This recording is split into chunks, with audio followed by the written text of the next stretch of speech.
அந்த காட்டுல இப்ப பறவைகளுக்கு உணவு கிடைக்கிறது ரொம்பவும் கஷ்டமாயிடுச்சு. எல்லா பறவைகளும் உணவு தேடி ரொம்ப தூரம் வரைக்கும் பறந்து போனாங்க. இந்த நிலைமையில ஒரு நாள் காலையில அந்த காட்டுல இருந்த பெரிய மரத்துக்கு அடியில சோனா குருவி, ராணா குருவி, புறா, காலுக்காவும் கோரிக்காவும் ரீட்டாக்கிடி இவங்க எல்லாரும் ஒன்னா சேர்ந்தாங்க. இங்க பாருங்க, நாம எல்லாம் இப்ப உணவு தேடுறதுக்காக பக்கத்து காட்டுக்கு போக போறோம். ஆனா சூரியன் மறையறதுக்கு முன்னாடி அங்க இருந்து நம்ம கிளம்பி ஆகணும். அப்பதான் இருட்டுக்கு முன்னாடி நம்ம காட்டுக்கு வந்து சேர முடியும். ஆமா, நமக்கு உணவு கிடைக்குதோ இல்லையோ, சோனா குருவி சொன்ன மாதிரி நாம சாயங்காலத்துக்கு முன்னாடியே அங்கிருந்து கிளம்பி ஆகணும். அது எப்படி? இவ்வளவு தூரம் பறந்து போயிட்டு வயிறு நிறைய சாப்பிடாம அங்க இருந்து எப்படி கிளம்ப முடியும்? இங்க பாருங்க, அந்த காட்டுல தானியங்களும் கிடைக்கும், இனிப்பான பழங்களும் இருக்கும். அதனால எது வேணுமோ அதை சாப்பிட்டுட்டு சீக்கிரமா அங்க இருந்து கிளம்பிடுங்க. கோரி, இவங்க என்ன வேணாலும் பேசட்டும். நாம 2 பேரும் வயிறு நிறைய சாப்பிட்டதுக்கு அப்புறம் தான் அங்க இருந்து கிளம்ப போறோம். பிறகு இந்த பறவைகள் எல்லாரும் தங்களோட காட்டுல இருந்து கிளம்பி பக்கத்து காடை நோக்கி பறக்க ஆரம்பிச்சாங்க. காலுஜி, அந்த காட்டுல ஆப்பிள் இருக்குமா? எனக்கு ஆப்பிள் சாப்பிடணும்னு ரொம்ப ஆசையா இருக்கு. கோரி, அந்த காட்டுல ஆப்பிள் மரங்கள் இருக்குமா என்னன்னு தெரியல. ஆனா கொய்யா மரங்கள் நிறைய இருக்கு. கொய்யா பழத்தை சாப்பிட்டு சாப்பிட்டு எனக்கு அலுத்து போச்சு. நான் இன்னைக்கு ஆப்பிள் சாப்பிடுறதா முடிவு பண்ணிட்டேன். கோரி அக்கா, நீங்க எதை வேணாலும் சாப்பிடுங்க. ஆனா ஈட்டத்துக்கு முன்னாடி அந்த காட்டுல இருந்து கிளம்பி ஆகணும். அத நல்லா ஞாபகம் வச்சுக்கோங்க. இப்படி பேசிக்கிட்டே வந்த பறவைகள் எல்லாரும் இப்ப பக்கத்து காட்டுக்கு வந்து சேர்ந்துட்டாங்க. இங்க பாருங்க, எல்லாரும் எங்க வேணாலும் போய் உணவு தேடி சாப்பிடுங்க. ஆனா சாப்பிட்டு முடிச்சிட்டு சாயங்காலத்துக்கு முன்னாடி இந்த மரத்தடிக்கு வந்து சேர்ந்துடுங்க. இந்த காட்டுக்குள்ள வந்த உடனே கொய்யா பழம் வாசனை மூக்கு தொலைக்குது. நான் இப்பவே போய் கொய்யா பழம் சாப்பிட போறேன். இப்படி சொன்ன ரீட்டா கிளி பிறகு கொய்யா மரத்தை தேடி பறந்து போச்சு. இந்த காட்டுல கேழ்வரகு அதிகமா இருக்குன்னு நான் கேள்விப்பட்டிருக்கேன். நான் போய் கேழ்வரகு சாப்பிட போறேன். இப்படி சொன்ன புறா பிறகு அங்கிருந்து பறந்து போச்சு. காலன்னா குரியக்கா, இந்த காட்டுல தானியங்களும் இருக்கு, பழங்களும் இருக்கு. உங்களுக்கு எது தேவையோ அதை சாப்பிட்டு சீக்கிரமா இந்த மரத்தடிக்கு வந்து சேருங்க. சோனா, இப்பதான் இந்த காட்டுக்கே வந்து சேர்ந்திருக்கோம். இன்னும் எதையும் சாப்பிடவே இல்ல. அதுக்குள்ள இங்க இருந்து போறத பத்தி பேசுற? இப்படி சொல்லிட்டு காங்கள் அங்க இருந்து பறந்து போனாங்க. பிறகு சோனா குருவும் ராணா குருவும் தனக்கான உணவை தேடி பறந்து போனாங்க. கேழ்வரகு தேடி போன புறாவுக்கு சீக்கிரமாவே கேழ்வரகு கிடைச்சிருச்சு. உடனே தன்னோட ஆசை தீர கேழ்வரகு சாப்பிட ஆரம்பிச்சது. வயிறு நிறைய கேழ்வரகு சாப்பிட்டு முடிச்ச புறா இப்படி யோசிக்க ஆரம்பிச்சது. வயிறு நிறைய சாப்பிட்டாச்சு. இன்னும் நாம இந்த காட்டை விட்டு கிளம்புறதுக்கு கொஞ்ச நேரம் ஆகும். அது வரைக்கும் ஒரு குட்டி தூக்கம் போடுவோம். இப்படி யோசிச்ச புறா பக்கத்துல இருந்த மரத்துல சாஞ்சு அப்படியே தூங்க ஆரம்பிச்சது. இந்த சமயத்துல கொய்யா மரத்துல உட்கார்ந்து ரீட்டா கிளி தன்னோட ஆசை தீர கொய்யா பழங்களை சாப்பிட்டுக்கிட்டு இருந்தது. சோனா குருவி ஆசைப்பட்ட மாதிரியே அதுக்கு சோள பயிர் கிடைச்சிருச்சு. உடனே சோனா குருவியும் ராணா குருவியும் அந்த சோள பயிரை சந்தோஷமா சாப்பிட ஆரம்பிச்சாங்க. இந்த சமயம் காலுக்காகவும் கோரிக்காகவும் ஒரு மரத்து மேல உட்கார்ந்து இப்படி பேசிக்கிட்டு இருந்தாங்க. காலுஜி, இந்த காட்டுல எல்லா பழங்களும் இருக்கு, ஆனா ஆப்பிள் மட்டும்தான் இல்ல. கோரி, ஆப்பிள் இல்லாட்டி என்ன, இருக்கிற பழங்கள்ல ஏதாவது ஒண்ணு சாப்பிடுவோம் வா. முடியாது, எனக்கு ஆப்பிள் தான் வேணும். வாங்க இன்னும் கொஞ்ச தூரம் பறந்து போய் பாப்போம். ஒரு காலுக்காகவும் கோரிக்காகவும் மறுபடியும் பறக்க ஆரம்பிச்சாங்க. இப்படி பறந்து வந்தவங்க ரொம்ப தூரம் பறந்து வந்ததுக்கு அப்புறம் ஒரு இடத்துல ஆப்பிள் மரம் இருக்கிறத பாத்துட்டாங்க. ஒரு காங்கள் 2 பேரும் தங்களோட ஆசை தீர ஆப்பிள சாப்பிட ஆரம்பிச்சாங்க. பழங்களை சாப்பிட்டு முடிச்சதும் காங்கள் 2 பேருக்கும் தூக்கம் வந்தது. இந்த வெயில் உடம்புக்கு ரொம்ப இதமா இருக்கு. கொஞ்ச நேரம் இப்படியே படுத்திருப்போம். இப்படி பேசிக்கிட்ட காங்கள் 2 பேரும் அங்க இருந்த பெரிய மரத்துண்டு மேல அப்படியே படுத்துக்கிட்டாங்க. அந்த வெயில் ரொம்பவும் இதமா இருந்ததால காங்கள் 2 பேரும் தங்களை மறந்து அப்படியே தூங்கிட்டாங்க. அன்னைக்கு சாயங்காலம் ஆச்சு. வானத்துல இருந்து சூரியனும் கொஞ்சம் கொஞ்சமா மறைஞ்சு போயிடுச்சு. காங்களை தவிர மீதி எல்லா பறவைகளும் அந்த மரத்துக்கடையில வந்து சேர்ந்தாங்க. காலனும் கொரியாக்காவும் இன்னும் வரல. இவங்க இப்படி தொல்லை கொடுப்பாங்கன்னு எனக்கு முன்னாடியே தெரியும்.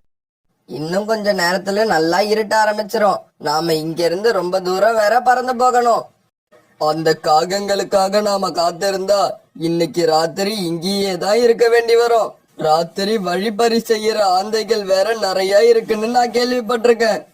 நான் கூட கேள்விப்பட்டிருக்கேன். அந்த ஆந்தைங்க கிட்ட மாட்டின பறவைகள் கிட்ட பணம் இல்லைன்னா ஆந்தைங்க அந்த பறவைகளை தலைக்கீழா கட்டி வச்சு அடிப்பாங்கன்னு வேற பக்கத்து வீட்டாக்கா எனக்கு சொல்லியிருக்காங்க. அப்படியா? அப்படின்னா நாம இந்த காட்டுல இருக்க கூடாது. சீக்கிரமா வாங்க, இப்பவே கிளம்புவோம். இப்படி பேசிக்கிட்ட இவங்க 3 பேரும் உடனே தங்களோட காட்டை நோக்கி பறக்க ஆரம்பிச்சாங்க.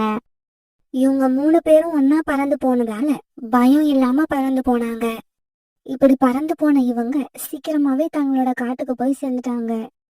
இந்த சமயத்துல தூங்கிக்கிட்டு இருந்த காலுக்காகவும் கண் விழிச்சு எந்திரிச்சிச்சு. கோரி கோரி, சீக்கிரம் எழுந்துரு, ராத்திரி ஆயிடுச்சு. எங்க பார்த்தாலும் ஒரே இருட்டா இருக்கு. காலுச்சி, சீக்கிரமா வாங்க, நாம அந்த மரத்தடிக்கு போவோம். அவங்க 3 பேரும் நம்மளை விட்டுட்டு போயிருப்பாங்களோன்னு எனக்கு சந்தேகமா இருக்கு. இதுல சந்தேகப்படுறதுக்கு வேலையே இல்ல. அவங்க சத்தியமா நம்மள விட்டுட்டு போயிருப்பாங்க. காங்கள் 2 பேரும் காலையில எல்லா பறவைகளும் உட்கார்ந்திருந்த மரத்தை நோக்கி பறந்து போனாங்க. இருட்டா இருந்ததால இவங்களுக்கு பறந்து போறது ரொம்பவும் கஷ்டமா இருந்தது. இருந்தாலும் எப்படியோ தட்டு தர மாதிரி அந்த மரத்தடிக்கு போய் சேர்ந்துட்டாங்க. காங்கள் அந்த மரத்தடிக்கு போய் சேர்ந்தப்ப அங்க யாருமே இல்ல. கோரி, நான் சொன்ன மாதிரியே நடந்துருச்சு. இங்க யாரையும் காணோம். எல்லாரும் நம்மள தனியா விட்டுட்டு போயிட்டாங்க. காலுச்சி, நாம இங்க இருந்து ரொம்ப தூரம் பறந்து போனது தப்பு. அங்க போய் ஆப்பிள சாப்பிட்டு படுத்து தூங்குனது அதை விட பெரிய தப்பு. இந்த இருட்டை பார்த்தாலே எனக்கு ரொம்ப பயமா இருக்கு. இப்ப நாம என்ன பண்றது? இந்த ராத்திரியில நம்மளால நம்ம காட்டுக்கு பறந்து போக முடியாது. அதனால விடிகிற வரைக்கும் இந்த மரத்தடியிலேயே தான் உட்கார்ந்து இருக்கணும். பிறகு காங்கள் 2 பேரும் அந்த மரத்தடியிலேயே உட்கார்ந்துருக்க ஆரம்பிச்சாங்க. அப்ப பாதி ராத்திரி ஆச்சு. அப்ப அங்க இருந்த செடிகளுக்கு இடையில இருந்து ஒரு பாம்பு ஒண்ணு வெளியே வந்தது. இந்த குளிர்கால ராத்திரியில நமக்கு இப்படி ஒரு விருந்து கிடைக்கும்னு நான் நினைக்கவே இல்ல. இந்த 2 காகத்தையும் சாப்பிட முடியலன்னா கூட ஏதாவது ஒரு காகத்தையாவது கண்டிப்பா சாப்பிடணும். இந்த சமயத்துல கோரிக்காகத்தோட பார்வை செடிகளுக்கு இடையில இருந்து வெளியில வந்த பாம்பை பாத்துருச்சு. பாம்பு, பாம்பு, ஓடுங்க காலுச்சி, பாம்பு, பாம்பு, நம்ம சீக்கிரமா இந்த இடத்தை விட்டு போகணும். இப்படி கத்துன கோரிக்காகம் வேகமா பறந்து போக உடனே காலுக்காகவும் கோரிக்காகவும் பின்னாலேயே பறந்து போச்சு. இப்படி போன இவங்க 2 பேரும் ஒரு பெரிய மரக்கிளையில போய் உட்கார்ந்தாங்க. கோரி, இதுக்கப்புறம் நாம தரையில உட்காரவே கூடாது. இந்த மாதிரி மரக்கரையில உட்கார்ந்தாதான் ஆபத்து குறைச்சலா இருக்கும், பாதுகாப்பு அதிகமா இருக்கும். இப்படி இவங்க 2 பேரும் அந்த மரக்கிளையில உட்கார்ந்து கொஞ்ச நேரத்துக்கு அப்புறம் அந்த இடத்துக்கு ஒரு திருட்டு அந்த பறந்து வந்துச்சு. ஏய் காகங்களே, நீங்க 2 பேரும் யாரு? எங்க இருந்து இந்த காட்டுக்கு வந்தீங்க? நீங்க வச்சிருக்கிறது எல்லாத்தையும் என்கிட்ட கொடுத்துட்டீங்கன்னா உயிரோட போவீங்க. என்னது, வச்சிருக்கிறத கொடுக்கணுமா? நாங்க எங்க உடம்புல உயிரை மட்டும்தான் மிச்சம் வச்சிருக்கோம். எங்க கிட்ட வேற எதுவும் இல்ல. இங்க பாருங்க, மரியாதையா இருக்கிறது எல்லாத்தையும் எடுத்து என்கிட்ட கொடுத்துருங்க. இல்லன்னா நீங்க உயிரோட போக முடியாது. ஆந்த தம்பி, சொன்னா கேளு. எங்க கிட்ட எதுவுமே இல்ல. நாங்களே எங்க காட்டுல சாப்பிட எதுவும் கிடைக்காம உணவு கிடைக்குமான்னு தேடிதான் இந்த காட்டுக்கு வந்தோம். எங்க கிட்ட 10 ரூபாய் கூட கிடையாது. நீ எங்களை தாராளமா செக் பண்ணி பாத்துக்கலாம். வர வர எனக்கு நேரம் சரியில்லைன்னு நினைக்கிறேன். 2 நாளா இப்படி ஒன்னும் இல்லாத பறவைகள் தான் என் கண்ணுல மாட்டுது. இப்படி சொன்ன அந்த பிறகு காங்கள் 2 பேரும் தலைக்கீழ கட்டி போட்டு அடி அடின்னு அடிக்க ஆரம்பிச்சது. இங்க பாருங்க, நீங்க 2 பேரும் நான் இப்ப சொல்றத அப்படியே சொல்லணும். இப்படி சொன்ன அந்த என்ன சொல்லணுங்கிறத அந்த காங்கள் கிட்ட சொல்லுச்சு. இனிமே நாங்க 2 பேரும் 500 ரூபாய் பணம் இல்லாம வீட்டை விட்டு வெளியில கிளம்ப மாட்டோம். இனிமே நாங்க 2 பேரும் 500 ரூபாய் பணம் இல்லாம வீட்டை விட்டு வெளியில கிளம்ப மாட்டோம். வீட்டை விட்டு வெளியில கிளம்ப மாட்டோம். ஆந்த தம்பி, நாங்க அரை மணி நேரமா இப்படியே கத்திக்கிட்டு இருக்கோம். தயவு செய்து எங்களை விட்டுடு. நாங்க சொன்ன மாதிரியே இதுக்கப்புறம் இந்த காட்டுக்கு வந்தா 500 ரூபாய் என்ன 1000 ரூபாயா எடுத்துக்கிட்டு வந்து உன்னை தேடி கொடுத்துட்டு போறோம். பிறகு காங்கள் மேல இறக்கப்பட்டான் அந்த அவங்க 2 பேரையும் விடுதலை பண்ணுச்சு. இப்படி விடுதலையான காங்கள் 2 பேரும் உயிரை கையில பிடிச்சுக்கிட்டு தங்களுடைய காட்டுக்கு பறந்து வந்தாங்க. மறுநாள் பொழுது விடிஞ்சிச்சு. மறுநாள் காலையில காங்கள் 2 பேரும் தங்களோட நண்பர்களை சந்திச்சாங்க. காங்கள் 2 பேரும் ராத்திரி நடந்த கதைய தங்களோட நண்பர்கள் கிட்ட வேற மாதிரி சொல்ல ஆரம்பிச்சாங்க. செடியில இருந்து வெளியே வந்த அந்த பாம்பை பார்த்ததும் நான் அது கழுத்தை பிடிச்சு அப்படியே தர தரன்னு வெளியே இழுத்து தூரமா தூக்கி போட்டுட்டேன். அந்த பாம்பு இனிமே காகங்களை பார்த்தாலே செடியை விட்டு வெளியில வராது. நான் என்ன தெரியுமா செஞ்சேன்? எங்க கிட்ட வழிப்பறி பண்ண வந்த ஒரு ஆந்தைய நான் அடிச்ச அடியில அதோட வாய் கிழிஞ்சு போச்சு. காலன்னா கோரி அக்கா, நீங்க 2 பேரும் ரொம்பவும் திறமைசாலிங்க. அதனாலதான் இவ்வளவு ஆபத்து வந்தோம். அதுல இருந்து தப்பிச்சு வந்திருக்கீங்க. ஆமா ஆமா, இந்நேரம் அந்த ஆந்தை கிட்ட நம்ப மாட்டிருந்தா அந்த ஆந்தை நம்மள தலைகீழா கட்டி தொங்க விட்டு அடி அடின்னு அடிச்சிருக்கோம். புறா சொன்னதை கேட்டதும் கோரிக்காகத்துக்கு அதிர்ச்சி ஆயிடுச்சு. காலுஜி, அந்த ஆந்தை நம்மள தலைகீழா கட்டி வச்சு அடிச்சத இவங்க எல்லாம் எங்கேயோ மறைஞ்சு இருந்து பார்த்து இருக்காங்கன்னு நினைக்கிறேன். அதனாலதான் கரெக்டா சொல்றாங்க. கோரி இப்படி சொன்னதை கேட்டு உண்மையை தெரிஞ்சுக்கிட்ட பறவைகள் எல்லாரும் சத்தம் போட்டு சிரிக்க ஆரம்பிச்சாங்க. அன்னைக்கு சாயங்காலம் நேரத்துல காத்து ரொம்ப வேகமா வீச ஆரம்பிச்சது. இப்படி வேகமா வீசின காத்துல சோனாக்குருவியோட கூடு திடீர்னு கலைஞ்சு கொண்டுச்சு. உடனே சோனாக்குருவி தன்னுடைய கூட்டை அவசர அவசரமா சரி செய்ய ஆரம்பிச்சது. அம்மா, இந்த கூட்ட ராத்திரிக்குள்ள சரி செய்ய முடியுமா? இத சரி செய்யலன்னா நாம எங்க போய் தங்குறது? செஞ்சுட்டுவேன் பியூட்டி, இன்னும் கொஞ்சம் நேரம் தான். காத்து மட்டும் இப்படி வேகமா வீசலன்னா நான் இந்நேரம் நம்ம கூட்ட சரி பண்ணிருப்பேன். அந்த நேரம் பார்த்து பயங்கரமா காத்தடிச்சு அந்த காட்டை கருமையங்கள் சூழ ஆரம்பிச்சது. அம்மா அம்மா, வானத்தை பார்த்தா மழை வர மாதிரி இருக்கு. பியூட்டி இப்படி சொல்லி முடிக்கிறதுக்குள்ள மழையும் பெய்ய ஆரம்பிச்சிருச்சு. அந்த சமயத்துல திடீர்னு காத்து வேகமா வீச ஆரம்பிக்க சோனாக்குருவி சரி பண்ணிக்கிட்டு இருந்த கூடும் அந்த காத்துல பறந்து போயிடுச்சு. எவ்வளவு நேரமா இந்த கூட்டை சரி பண்ண முயற்சி பண்ணன, என்னோட முயற்சியெல்லாம் இப்ப வீணா போயிடுச்சு. சோனாக்குருவி இப்படி சொல்லிக்கிட்டு இருக்கும்போது காலுக்காம அந்த இடத்துக்கு பறந்து வந்துச்சு. குருவி, இந்த மழையில எதுக்காக உன் குழந்தைய வச்சுக்கிட்டு கஷ்டப்படுற? பேசாம என்னோட வீட்டுக்கு வா, அங்க நிறைய இடம் இருக்கு. காகமே, நீங்க இப்ப செய்யற உதவியை நான் என்னைக்கும் மறக்க மாட்டேன். இப்படி சொன்னா சோனாக்குருவி பிறகு தான் பொண்ணு பியூட்டியை கூப்பிட்டுக்கிட்டு காலுக்காக கூட அது வீட்டை நோக்கி பறந்து போச்சு. காகமே, எனக்கு இப்பதான் நிம்மதியா இருக்கு. என் பொண்ணை வச்சுக்கிட்டு இன்னைக்கு ராத்திரி என்ன பண்ணுங்கன்னு நினைச்சு பயந்துக்கிட்டே இருந்தேன். இப்ப அந்த பயம் என்னை விட்டு போயிடுச்சு. குருவி, நீ அந்த கூட்டுல உட்காராத, அது என் மனைவியோட கூடு. நீ உன் குழந்தைய கூப்பிட்டுக்கிட்டு வந்து என்னோட கூட்டுல படுத்துக்க, நான் கீழே படுத்துக்கிறேன். காலுக்காக இப்படி சொல்லிட்டு இருக்கும்போது கோரிக்காகம் வீட்டுக்குள்ள வந்துருச்சு. கோரிக்காகம் ரொம்ப ஆணவமும் திமிரும் பிடிச்ச காகம். கோரிக்காக வரதை பார்த்த உடனே சோனாக்குருவி அவசர அவசரமா தாவி போய் காலுக்காக உட்கார்ந்துருந்த கூட்டுல போய் உட்காந்துக்குச்சு. காலுஜி, இந்த குருவி இங்க என்ன பண்ணிக்கிட்டு இருக்கு? சகோதரி, நான் என்னோட கூட்டை சரி பண்ணிக்கிட்டு இருக்க சமயத்துல திடீர்னு காத்தடிச்சு மழை பெய்ய ஆரம்பிச்சிருச்சு. அதுல என்னோட கூடு காத்துல பறந்து போயிடுச்சு. இந்த சமயத்துல அந்த தெய்வம் மாதிரி வந்து உங்க கணவர் என்ன உங்க வீட்டுக்கு அழைச்சிட்டு வந்தாங்க. காலுஜி, என்ன கேட்காம நீங்க எப்படி இந்த குருவியை என்னோட வீட்டுக்குள்ள அழைச்சிக்கிட்டு வந்தீங்க? இப்பவே இந்த குருவியை வெளியே அனுப்பிடுங்க. இன்னும் ஒரு நிமிஷம் இந்த குருவி வீட்டுக்குள்ள இருந்தா நான் உங்களையும் சேர்த்து வெளியில அனுப்பிடுவேன். கோரி, நீ ஏற்கனவே யாரும் நம்ம கிட்ட வந்து உதவி கேட்க கூடாதுன்னு நினைச்சு இப்படி தனியான இடத்துல வீடு கட்டி இருக்க. இந்த இடத்துல நமக்கும் பக்கத்துல இருக்கிறது இந்த குருவி மட்டும்தான். இப்ப இந்த குருவிக்கு நாம உதவி செஞ்சாதான் நாளைக்கு நமக்கு ஒரு கஷ்டம்னா இந்த குருவி நாம செஞ்ச உதவியை நினைச்சு பார்க்கும். காலுஜி, ஒரு கூடு கூட இல்லாத இந்த குருவி எனக்கு என்ன உதவி செய்ய போகுது? இதை இப்ப வெளியில அனுப்ப போறீங்களா இல்லையா? சகோதரி, என்னால உங்களுக்குள்ள சண்டை வேண்டாம். நான் இப்பவே வீட்டை விட்டு வெளியில போயிடுறேன். இப்படி சொன்ன சோனாக்குருவி பிறகு தான் பொண்ணு பியூட்டியை கூப்பிட்டுக்கிட்டு காலுக்காகத்தோட வீட்டை விட்டு வெளியில போயிடுச்சு. காங்களோட வீட்டை விட்டு வெளியில வந்த சோனாக்குருவி தான் பொண்ணு பியூட்டி கூட ஒரு மரத்துல உட்காந்துருந்துச்சு.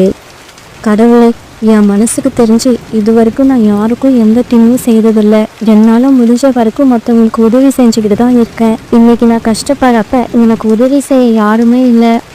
இந்த சமயம் வானத்துல பிரகாசமான ஒளி தெரிஞ்சது. அந்த ஒளி கொஞ்சம் கொஞ்சமா அப்படியே ஒரு தேவதையா மாறிடுச்சு. பிறகு அந்த தேவதை கொஞ்சம் கொஞ்சமா நகர்ந்து சோனாக்குருவிக்கு வந்து சேர்ந்துச்சு.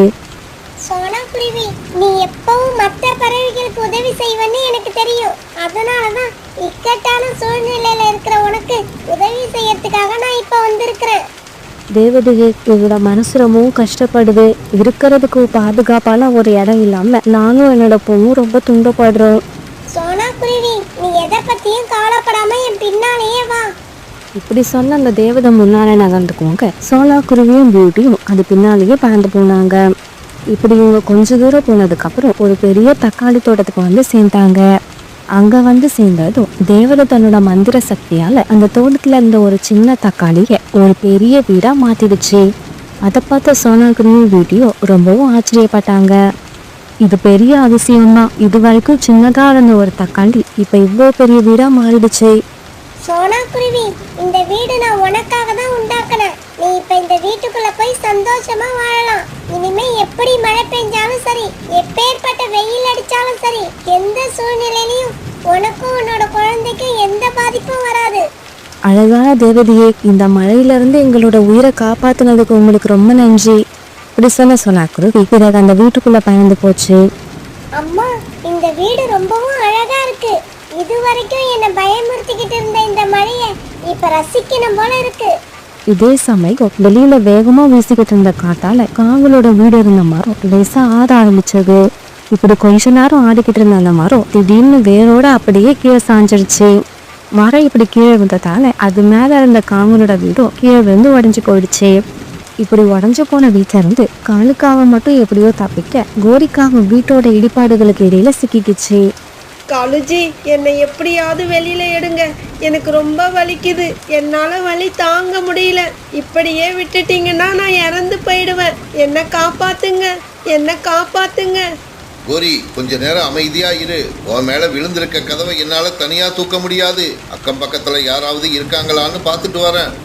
இப்படி சொல்ல காலுக்காக உடனே அங்கிருந்து பறந்து போச்சு. இப்படி பறந்து போன காலுக்காக யாராவது அக்கம் பக்கத்துல இருக்காங்களான்னு பார்த்தது. ஆனா யாருமே இல்லை. அதனால தொடர்ந்து பறந்து போன காலுக்காக இப்ப அந்த தக்காளி தோட்டத்துக்கிட்ட வந்து சேர்ந்துருச்சு. இந்த மாதிரி வந்த காலுக்காக அந்த இடத்துல இருந்த ஒரு பெரிய தக்காளி வீட்டை பார்த்துடுச்சு. யாராவது இந்த வீட்டுல இருக்கீங்களா? இந்த வீட்டுல யாராவது இருந்தா வெளியில வாங்க, எனக்கு உங்களோட உதவி தேவைப்படுது. காலுக்காகத்தோட சத்தத்தை கேட்ட சோனாக்குருவி இப்ப கதவை திறந்துக்கிட்டு வெளியே வந்துச்சு. குருவி, நீயா? இந்த வீடு உன்னோடதா? இவ்வளவு பெரிய வீட்டை வச்சுக்கிட்டு அப்புறம் எதுக்காக நீ என்கிட்ட உதவி கேட்டு வந்த? காதலே, உங்ககிட்ட நான் உதவி கேட்டு வந்தப்ப என்கிட்ட இந்த வீடு இல்லை, அதுக்கப்புறம் தான் இந்த வீடு எனக்கு கிடைச்சது. இப்படி சோனாக்குருவி பிறகு நடந்த கதை எல்லாத்தையும் காலுக்காக கிட்ட சொல்லுச்சு. எந்த ஆதரவும் இல்லாம மழையில கஷ்டப்பட்டுக்கிட்டு இருந்த எங்களுக்கு அந்த தேவதை தான் உதவி பண்ணுச்சு. பிறகு காலுக்காக தன்னோட வீடு இருந்ததையும் கோரிக்காக இப்ப உயிருக்கு போராடிக்கிட்டு இருக்கிறதையும் சோனாக்குருவி கிட்ட சொல்லுச்சு. குருவி, நீ சீக்கிரம் என் கூட வா. நீ வந்தாதான் கதவு கடியில மாட்டி இருக்கிற என்னோட மனைவியை உயிரோட மீட்க முடியும். என் மனைவி செஞ்சதையெல்லாம் மனசுல வச்சுக்காம அவளை வந்து காப்பாத்து. காகமே, என் மனசை கஷ்டப்படுத்தினவங்களோட மனசை காயப்படுத்தி எனக்கு பழக்கம் கிடையாது. நான் இப்பவே வந்து உங்க மனைவியோட உயிரை காப்பாத்துறேன். இப்படி சொன்ன சோனாக்குருவி பிறகு காலுக்காகத்து கூட பறந்து போச்சு. இப்படி போன இவங்க 2 பேரும் சேர்ந்து கோரிக்காகத்து மேல விழுந்து கிடந்த இடிபாடுகளை தூக்கி வேற பக்கம் போட்டு அது உயிரை காப்பாத்திட்டாங்க. குருவி, உனக்கு ரொம்பவும் நல்ல மனசு. உனக்கு நான் கெட்டது செய்ய நினைச்சேன், ஆனா நீ அதையெல்லாம் மனசுல வச்சுக்காம என்னோட உயிரை காப்பாத்தி இருக்க. உன்னோட மனசையும் என்னோட மனசையும் நினைச்சு பார்த்தா எனக்கு ரொம்ப வெட்கமா இருக்கு. சகோதரி, நம்மளால முடிஞ்ச அளவுக்கு நாம எப்பவும் மற்றவங்களுக்கு உதவி பண்ணணும். ஏன்னா கஷ்டமான நேரங்கள் மற்றவங்களுக்கு மட்டும் வர்றது கிடையாது, நமக்கு எப்ப வேணாலும் வரலாம். இப்படி சொன்ன சோனாக்குருவி பிறகு காலுக்காகத்தையும் கோரிக்காகத்தையும் தன்னோட வீட்டுக்கு அழைச்சிட்டு போச்சு. இப்படி போனதும் அந்த வீட்டுல இருந்த பழங்களை எல்லாரும் சாப்பிட ஆரம்பிச்சாங்க. இப்ப அந்த வீட்டுல இருந்தவங்க எல்லாரும் ரொம்ப சந்தோஷமா இருந்தாங்க. ஆனா கோரிக்காகத்துக்கு மட்டும் மனசாட்சி லேசா உறுத்திக்கிட்டே இருந்துச்சு. நமக்கு யாரோட உதவியும் தேவைப்படாதுன்னு கர்வத்தோட இருந்த எனக்கு இன்னைக்கு சரியான அடி கிடைச்சிடுச்சு. இதுக்கப்புறம் இந்த குருவி மாதிரியே நானும் மற்றவங்களுக்கு உதவி செஞ்சு வாழ போறேன்.